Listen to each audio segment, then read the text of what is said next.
बिस्मिल्लाहिर्रहमानिर्रहीम, अस्सलाम वालेकुम। Welcome back to English with Ikram. आज की इस वीडियो में मैं एमसीक्यूज़ बेस्ड टेस्ट को अटेम्प्ट करने के लिए 4 इंतहाई आम टेक्निक, स्किल्स, ट्रिक्स जो है वो डिस्कस करूँगा। एसएससी, एफएससी से लेकर बीएस, एमफिल, आपका एनटीएस, ईटा, किसी भी जॉब के लिए किसी भी किस्म का कोई भी टेस्ट, केपीएससी का, कमीशन का, लेक्चरशिप का, सब्जेक्ट स्पेशलिस्ट का, हेडमास्टर्स का, एसटीओज़, किसी भी टेस्ट का जो एमसीक्यूज़ बेस्ड टेस्ट है उसके लिए ऐसी टेक्निक्स आज मैं डिस्कस करूंगा जो आपके लिए बहुत ज़्यादा हेल्पफुल साबित होंगे इंशाल्लाह। आज के बाद आप जब भी कोई भी एमसीक्यूज़ बेस्ड टेस्ट अटैम्प्ट करेंगे ये वीडियो आपको याद आएगी, ये ट्रिक्स आपको हेल्प करेंगे। 4 ऐसी ट्रिक्स जो आपको प्रैक्टिकली हेल्प करेंगी। और ये बात ध्यान में रखें, ये सारी जो ट्रिक्स हैं, ट्रिक्स के अंदर मुख्तलिफ स्टेजेस हैं, फिर मुख्तलिफ स्टेप्स हैं, ट्रिक्स के अंदर सब ट्रिक्स हैं। ये सारी जो ट्रिक्स और सब ट्रिक्स हैं, जो स्ट्रैटेजीज़ हैं, ये रिसर्च बेस्ड है। ये वैसे हवा में फायरिंग नहीं है, ये रिसर्च बेस्ड है। इसके पीछे बहुत सारे लोगों की, बहुत सारे माइंड्स की रिसर्च है, उसके बाद ये टेक्निक सामने आई है। तो एमसीक्यूज़ को अटेम्प्ट करने के लिए ये एक स्ट्रैटेजीज़ हैं। बहुत सारे स्टूडेंट्स हैं, हमारे टीचर्स हैं जो आगे टेस्ट में, मुख्तलिफ टेस्ट में जाते हैं, वो ठीक ठाक स्टडी करने के बावजूद कुछ टेक्निकल मिस्टेक्स करने की वजह से कुछ ऐसे ब्लंडर कर जाते हैं कि सब कुछ आते हुए भी बाद दफ़ा वो एमसीक्यूज़ बेस्ड टेस्ट है वो क्वालिफाई नहीं कर सकते, अच्छे मार्क्स नहीं ले सकते। तो आज की ये टेक्निक्स गौर से देखें, गौर से सुने और फिर इसको इंशाल्लाह अपने आने वाले टेस्ट में, जो भी टेस्ट आपका आने वाले हैं, आपने टेस्ट में इसको अप्लाई करें। आप देखेंगे कि it will bring revolutionary change. तो let's get started. Technique number 1, trick number 1, while attempting any test based on MCQs, चाहे MCQs 20 है एफएससी और एसएससी में, या इस दफ़ा आगे पीबीसी इंग्लिश या सॉरी लेक्चरशिप जो भी टेस्ट है उसमें 45 है या 100 है, नंबर ऑफ MCQs कोई भी है। Trick number 1 is never follow the sequence. कभी भी आपने MCQs बेस्ड टेस्ट को अटेम्प्ट करते हुए एक सीक्वेंस फॉलो नहीं करनी। ये ज़रूरी नहीं है कि नंबर 1, 2, 3, 4, 5 या बाद दफ़ा लास्ट से आप बाद लोग अटैम्प्ट करते हैं तो सीक्वेंस फॉलो नहीं करना। This is trick number 1। You have to keep this trick in this thing in mind, never follow the sequence. अब इसका नुकसान क्या है? ये जो एग्जामिनर है, जो पेपर सेट करता है, उसकी ये नेचर होती है कि हर 4-5 MCQ के बाद एक थोड़ा सा मुश्किल MCQ, थोड़ा उसके बाद 2-3 के बाद एक थोड़ा सा ज़्यादा मुश्किल MCQ। जरूरी नहीं है कि आपके 10 के 10 बड़े, ज़्यादा पेपर सेट करने वाला 3-4 ईजी अगर रखें तो छठा बहुत मुश्किल होगा, 7वां ऐसा होगा जो आपको आता होगा लेकिन बस यू नीड थिंकिंग आपकी उसमें इन्वॉल्व होगी। You need to think for some time. कुछ ऐसे होते हैं आप जस्ट देखा 100% श्योर है, कुछ बहुत ही मुश्किल होते हैं जो आप समझते हैं बस मेरे बस में नहीं है, मैं नहीं कर सकता। There are different type of MCQs। अगर आप सीक्वेंस फॉलो करेंगे, पहला भी आपने कर लिया, दूसरा, तीसरा, चौथा भी कर लिया, 5वां देखो तो मुश्किल है, कर सकता हूँ बस आई एम नॉट श्योर। जाहिर सी बात, आप 4 ऑप्शन है, एक को टेक कर लिया अगर, बस फिर तो गए, दोबारा तो आपके पास गलत ये काट के नेक्स्ट तो आप नहीं कर सकते, कंप्यूटराइज मार्किंग है। तो आप सोचने लग जाते हैं। कभी कभी ऐसा होता है कि 10-10 मिनट लग जाते हैं, करूँ क्या, ये ऑप्शन है, ये हो सकता है, यू आर नॉट श्योर। तो ये या बहुत ही मुश्किल है, उसमें आप फंस जाते हैं।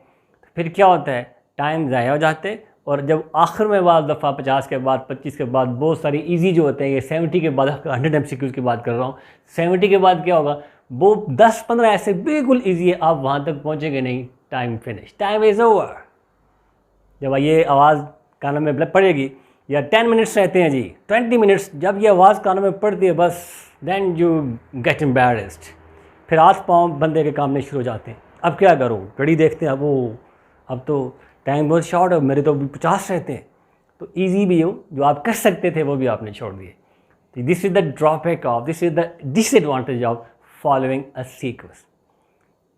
टेक्निक नंबर 2, तो सीक्वेंस फॉलो नहीं करनी तो फिर क्या करना है, you attempt the paper in 3 stages. तो आपने क्या करना है, 3 स्टेजेस में आपने पेपर अटेम्प्ट करना है। 3 stages on the basis of time. आपने टाइम को 3 स्टेजेस में, 3 उसमें कैटेगरीज में डिवाइड कर लेना है। पहला आपका होना चाहिए 35%, दूसरा 45% और लास्ट जो है वो 20%। फॉर एग्ज़ाम्पल मिसाल देता हूँ मैं, 1 घंटे का टाइम है तो पहला आप जो स्टेज है उसको रखें 20% पे, दूसरे को 30% पे, तीसरे को 10 पे। इसी तरह 2 घंटे हैं तो इसको आप डबल कर दें। आपने टाइम की उस तरह डिवाइड करना है। जो पहला टाइम पे जो पहला स्टेज है जिसको मैंने कहा कि 20 मिनट्स है, अगर 1 घंटा टाइम है या 35% 45%, चलिए 1 घंटा हम टाइम रखते हैं, 20 मिनट्स हैं। अब उसमें आपने क्या करना है, 20 मिनट्स में आपने कौन से MCQs करने हैं। 20 मिनट्स में आपने नंबर 1 से स्टार्ट करना है, ऐसे वो MCQs where you are 100% sure, I am sure, कोई मसला ही नहीं है, 100% आप स्टडी पे बेस्ड हैं, आपने देखे हुए हैं, आपको पता है बस ये ऑप्शन बी है, ये सी है, ये डी है, कोई मसला ही नहीं है। तो ऐसे सारे MCQs 1 to 100, 1 to 50 जो भी आपके नंबर ऑफ MCQs है, आखिर तक पेपर के जाएं और पहले गो में ऐसे तमाम MCQs अटैम्प्ट करें जो जहां आप 100% श्योर, कोई मसला नहीं है जी, बस ठीक है करते जाएं। जो मुश्किल है स्किप करें, बहुत मुश्किल है स्किप करें। ये पहला गो जो है आपका, जहां आपने 1 घंटे में से 20 मिनट्स आपने टाइम रखा हुआ है, you have to set your time, 20 minutes time है, 20 मिनट्स में आपने वो सारे लास्ट तक 100 MCQs तक वो सारे कर लिए। अब ये डिपेंड करते हैं, it depend on the person, it's varies from person to person. किसी ने पहले गो में 100 में से 50 कर लिए, किसी ने पहले गो में 30 कर लिए, किसी ने पहले गो में हो सकते 60 कर लिए। It depends on your study preparation. आगे बात करते हैं ये सारे चीज़ों पे। हो गया पहला गो, टाइम आपने जो डिवाइड किया था 20 मिनट्स, उसमें आपने लास्ट तक हो सकता है पहले कर लें, तो मतलब आपको अप्रॉक्सीमेटली टाइम बता रहा हूँ। हो सकता है आपको ज़्यादा आते हो या जो कम में आते हो तो कम टाइम में कर लें। Now come to second stage. पहले गो में ऐसे MCQs किए जहाँ पे कोई थिंकिंग नहीं थी, बस यू आर 100% श्योर, आते थे आपको। मसलन पाकिस्तान के कितने सूबे हैं, अब यहाँ आप 100% श्योर हैं, मसला ही नहीं है। तो इस तरह के MCQs where you are 100% sure, कोई एम्बिग्यूटी नहीं है, कोई डाउट नहीं है, राइट।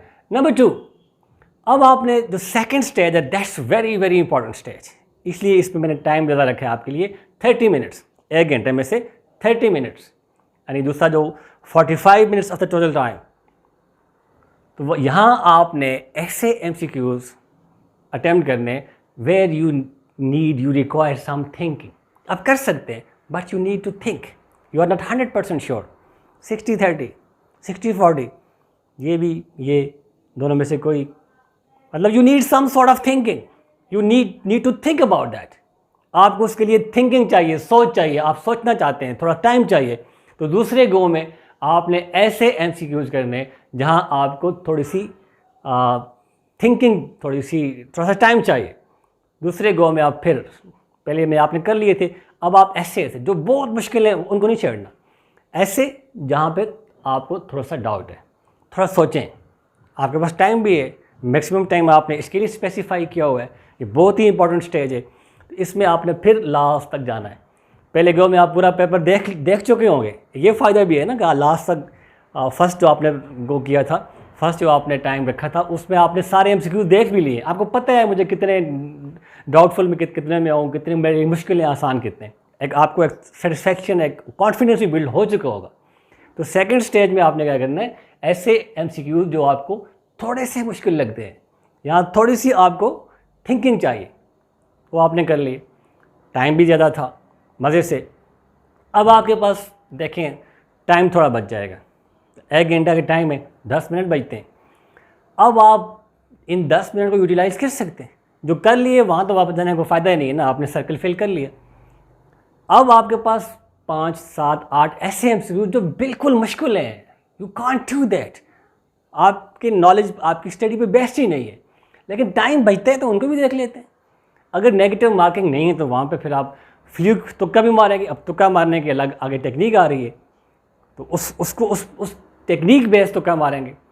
अगर नेगेटिव मार्किंग है फिर थोड़ा सा आपको केयरफुल होना पड़ेगा। तो वहाँ जो आपके 10, 12, 15 MCQs रहते हैं जो आपने छोड़ने हैं, नहीं आते, मुश्किल है, बहुत मुश्किल है, लेकिन टाइम आपने ऐसा मैनेज किया हुआ था, टाइम में तो क्यों ना करें। 10 मिनट टाइम रहता है आपके पास 1 घंटे के हिसाब से, या 2 घंटे हो तो 20 मिनट टाइम रहता होगा।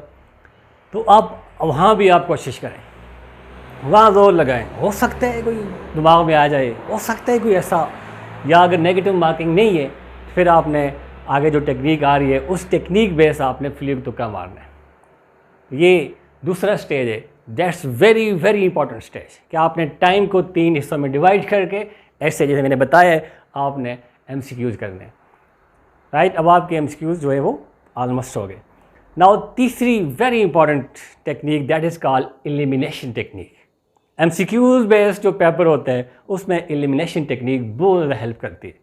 और एलिमिनेशन टेक्निक क्या होती है, यू हैव टू जो delete the odd option, you have to skip the odd option. उसमें जो ओड मतलब जो थोड़ा सा आपको स्ट्रेंज ऑप्शन है साइड पे करो जी, ये तो हो ही नहीं सकता। देयर इज़ वन ऑप्शन, 2 बहुत ज़्यादा क्लोज होते हैं, 3 थोड़ा सा तीसरा उसके साथ मिलता है। ऐसा होता है कि चारों में से एक बिल्कुल ही ओड होता है, बिल्कुल ही ऐसी वैल्यू को आपने साइड पे करना है। You haven't to bother about that, सोचना ही नहीं उसके बारे में। This is called elimination technique. और एलिमिनेशन टेक्निक ABCD 4 ऑप्शन है ना, तो इसमें एक ऐसा लास्ट फॉर एग्जांपल मिसाल देता हूँ, एक क्वेश्चन है उसमें 4 आपके पास ऑप्शन हैं, 20, 21, 23, 49। अब 20, 21 बहुत ज़्यादा क्लोज हैं, 23 थोड़ा सा, 49 ये कभी भी ये आंसर नहीं होगा। कभी तो हम नहीं कह सकते, मतलब ये बात हम 95% करेंगे। जितनी भी टेक्निक्स हैं ये इस तरह की चीज़ें हैं, ये रिसर्चेस जो होती हैं वो 100% ज़ाहिर नहीं होती। तो 95% केसेस में ऐसा होगा जो ओड होगा वो ओड ही होगा। ओड जो है टोटली डिफरेंट जो है, जो स्ट्रेंज ऑप्शन है, that can not be the right option in 95% cases. उसको साइड पे कर लें। अब एलिमिनेशन टेक्निक के आगे 3 स्टेजेस हैं, 3 स्टेप्स हैं, उसके आगे सब टेक्निक्स हैं, ठीक है। नंबर 1, उसकी सबसे पहले एलिमिनेशन टेक्निक की जो नंबर 1 टेक्निक जो क्या कहते हैं उसको सुपर ट्रिक के आगे, वो है कि आपने ऐसी कोई भी वैल्यू जो ओड है, मैंने बताया है, उसको आपने एलिमिनेट करना है, उसको आपने साइड पे करना है, बता दिया मैंने। दूसरी ये, कभी कभी 4 ऑप्शन में से ऐसे ऑप्शन आते हैं नन ऑफ द अबव या all of the above, none of these या ऑल ऑफ दीज। तो इन रिसर्च बताती है कि 95% केसेस ये राइट ऑप्शन होते हैं। अब ये मैं उन क्वेश्चन की बात कर रहा हूँ जो हम जहाँ आप बिल्कुल बेबस हैं, आप सरेंडर कर लिया, आपने हाथ ऊपर कर लिए नहीं है, वहाँ आपने ये एलिमिनेशन टेक्निक, ये गुर वहाँ पे, ये टेक्निक, ये जो ट्रिक है ये वहाँ पे अप्लाई करने। जो आपको आते हैं तो कर लिए, वहाँ तो ज़रूरत ही नहीं है एलिमिनेशन की। जहाँ थोड़ा सा सोच के आप कर सकते हैं वो भी आपने कर लिए। अब आपके पास 10, 12, 15 ऐसे MCQs बच जाते हैं 100 में से जहाँ आप बेबस हैं, यू आर हेल्पलेस, आप नहीं कर सकते। तो वहाँ पे आपने पहले ये किया, उनमें से 4 में से जो आपको ओड लगता है, स्ट्रेंज लगता है, उसको साइड पे कर लिया। दूसरा ये किया आपने कि उनमें से जो ऑल ऑफ द अबव या नन ऑफ दी, इस तरह का अगर कोई ऑप्शन है तो उस पर आप जाएं। अगर तुक्का ही मारना पड़ गए तो उसको आपने टिक करना है। 95% रिसर्च कहती है इन 95% केसेस वही राइट ऑप्शन होता है। Number 3 go for the most probable option. वो कैसे? मोस्ट प्रोबेबल ऑप्शन रिसर्च कहती है कि इन 95% केसेस A और D जो होते हैं वो उनमें से एक तो आपने पहले से ही निकाल लिया ना, एक तो आपने जो ओड है वो तो निकाल दिया, वो जहाँ भी है। रिसर्च कहती है कि in most of the cases, आप पिछले जितने पेपर उठा के देख लें, मैंने खुद भी इस पर रिसर्च किए, ज़्यादातर जो राइट ऑप्शन होते हैं वो इधर B होता है या C होता है। A लगता है कि A राइट आंसर है, अक्सर लगता है कि A राइट ऑप्शन है, लेकिन इन 95% केसेस में A होता नहीं है। 5% हो भी सकता है। इन 95% केसेस में A राइट ऑप्शन नहीं होता, B या C होता है। अब 10 आपके पास MCQs रह गए ना, नेगेटिव मार्किंग नहीं है, तो आप 10 मिनट्स में हैं, थोड़ा सा जाएँ, B C में से आपको जो मोस्ट प्रोबेबल लगता है उसको टिक कर लें। B और C इन दोनों में से कोई एक आपका राइट ऑप्शन होगा। तो ये थी एलिमिनेशन टेक्निक, तीसरा एक बहुत ही ज़बरदस्त गुर जो आपको बता रहा हूँ, जहाँ आपके पास क्वेश्चन बच जाएंगे, जहाँ बिल्कुल आपको वो क्वेश्चन नहीं आते, वहाँ आपने ये टेक्निक अप्लाई करनी है। नंबर 4, चौथी एक इम्पॉर्टेंट टेक्निक जो इन सब पे आप कहते हैं, इसका आपको समराइज आप कर लूँ, मैं करता हूँ, that is study smart. MCQs based test देने के लिए आपने अगर 10 किताबें पढ़ी हैं, आपने बड़ी स्टडी की है, but at the end finally you have to be smart. Study smart का मतलब क्या है? You have to make notes. सिर्फ लंबी लंबी बुक्स पढ़नी, मोटी मोटी किताबें पढ़ने से नहीं, you have to make notes. आप उन सबको एक जगह पे इकट्ठा करें। आपने एक बुक पढ़ी, उसमें से इंपॉर्टेंट चीज़ें उठा के आपने अपने पास नोट्स बना लिए। दूसरी बुक पढ़ी, उसके भी उठा लिए। तीसरे पढ़ी, उसके भी उठा ली। चौथी पढ़ी, नेट से पढ़ा, मोबाइल से पढ़ा, कहीं से पढ़ा, आपने नोट्स बनाते गए। अब आपने लास्ट जो आपके पास 10 डेज हफ्ता बचता है, आपने नोट्स जो बनाए हुए सिर्फ उनको स्टडी करें। हो सकता है कि आपने जो नोट्स बनाए उनमें से ही पेपर आ जाए। तो आप बुक्स पढ़ते जाएंगे, बहुत सारी बुक्स पढ़ते जाएंगे, आपने उनको एक जगह पर नहीं किया, आपके पास कोई नोट्स नहीं है, आपने MCQs नहीं बनाए हुए, तो फिर आपके लिए बड़ा मसला होगा। और फिर स्टडी स्मार्ट का मतलब ये है कि you have to practice as much as you can. MCQs को प्रैक्टिस करना है। आपने नोट्स बना लिए तो उन पे बेस जितने MCQs आप प्रैक्टिस कर सकते हैं। फॉर एग्जाम्पल जो भी एक फील्ड है, किसी भी सब्जेक्ट में, किसी सब्जेक्ट की बात नहीं कर रहा, जनरल बात कर रहा हूँ, कोई भी सब्जेक्ट है, उसमें कोई टॉपिक है, उस पर बेस आपने कम से कम 4-5 किस्म के मुख्तलिफ नेट पे MCQs मिलते हैं, वीडियोज़ में MCQs हैं, मुख्तलिफ किस्म की MCQ की प्रैक्टिस करनी है। Practice practice and practice. MCQs based test के लिए practice is very much important. Practice as much as you can. This is fourth very important trick और टेक्निक। ये 4 इंतहाई इंपॉर्टेंट टेक्निक्स हैं। इन पे सोचें, इनको प्रैक्टिस करें। कोई भी टेस्ट उठा के देखें, इस टेक्निक के मुताबिक प्रैक्टिस करें, फिर आगे कीज़ दी होती हैं, अपने मार्क्स को चेक करें। तो एक हफ़्ता टेस्ट से पहले आप इन टेक्निक्स को अपनाते हुए कम से कम 8-10 मुख्तलिफ किस्म की MCQs करें, आप रिजल्ट देखें। इंशाअल्लाह you will get maximum marks. Hope for the best, wish you all the best. Allah करे आपका कोई भी टेस्ट जो आने वाला है, आप उसमें मैक्सिमम स्कोर करें। That's all for today. Thank you very much. Allah हाफिज़।